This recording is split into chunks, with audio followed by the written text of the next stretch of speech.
Did you guys hear that Trump wants to cut disaster relief funding for people who boycott Israel? Because that's important. Donald Trump, 47th president and first on the Epstein list, put out a statement with FEMA, which is not short for female, I had to look it up, saying that any state that does not stop its residents from boycotting Israel will be denied disaster relief funds. So if you're not cool with families getting bombed, your family deserves a hurricane. And I don't know if you know about the United States, we got a lot of disasters. And they're all of a different vibe, you know? On the west, natural disasters are hot and shaky. On the east, they're wet and twisty, which sounds like a prank you'd play on your friend. I'm gonna give you a wet and twisty, you know?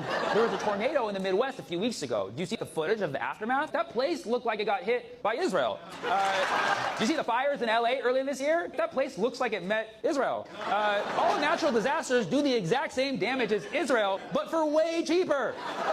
I'm just saying, buy domestic. You know, like, we send all this money to Israel for them to bomb other countries, but why not just invite those other countries to Oklahoma? The only difference between Israel and a tornado is that Congress doesn't keep voting for the tornado. And at some point, the tornado actually stops destroying homes. Now, if you accuse this joke of being anti-Semitic, it's actually the opposite, because I'm saying no one controls the weather. This FEMA statement said that boycotting Israel is anti-Semitic and a form of discrimination, but then it also said any state that participates in DEI will also be punished. It's like, bro, pick a personality. The craziest part is you can boycott American companies and not get punished. You can boycott McDonald's and the government's still gonna be like, I'm loving it. But if you boycott Sabra hummus, you're living in a tent, just like you got hit from Israel. Because, you know, America third. Because China's like second. And we all know this is happening because Trump has to kiss up to Israel because Israel has the Epstein files. Israel has footage of Trump and Epstein with underage girls, a.k.a. FEMA's. Had they connected somehow. They have straight up footage of him caught in 4K, probably 1080p with the technology they had back then. But that's why Trump is so obsessed with the boycott, because that boy caught. Our tax money is going to wars and genocides overseas that we don't want. And the government's trying to suppress us from boycotting? It's like, bro, you begging for a revolution? You want it, don't you? Just say it. We'll do it. I'll be your Sam Adams. I'll spill the tea. We got to get a straight-up Gen Z revolution, dumping matcha into the lake. I don't think the government's aware. A revolution will f this place up. We'll leave this place looking like it got hit by Israel. Now we're going to need some relief for that.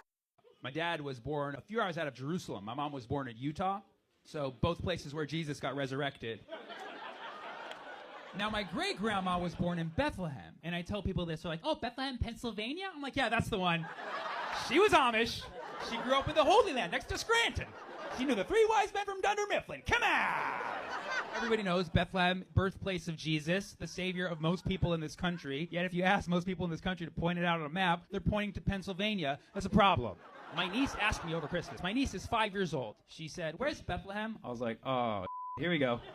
I got to give her the simplest answer you can, a 5-year-old, but I also got to keep it real. So I was like, technically, Bethlehem is in Palestine. But America, we don't recognize Palestine as a country, so technically it's in the Palestinian territories, specifically the West Bank. It was part of Israel, but they handed it over to the Palestinian National Authority in 1995 under the interim agreement of Subpoint 5, Section 2 of the UN resolution, the Oslo Accords. Thanks, Bill Clinton. This was pre-Monica, never mind. Of course, before that, it was British Mandate Palestine, and before that, the Ottoman Empire, and before that, a conquest during the Crusades, and before that, another conquest, and before that, another conquest. My old times back then, people were crazy. Before that, the Roman Empire, because it was a law. Before that, Judea. Shout out to my Zionists. Before that, the Canaanites. Yes, we Canaanites is what they did not say. I made that up. Before that, random tribes from Africa. Black Lives Matter. And before that, it was the dinosaurs, if you believe in those. Did they teach you those? And of course, before all of that, it was just lots and lots of rocks, which, as we know, belong to the Palestinians. Now, one could argue that it still is in Israel, technically, because Israel technically occupies the West Bank. But of course, Israel would say that's not the case, because that's illegal under international law, under many, many counts. Don't tell the UN. JK, they already know.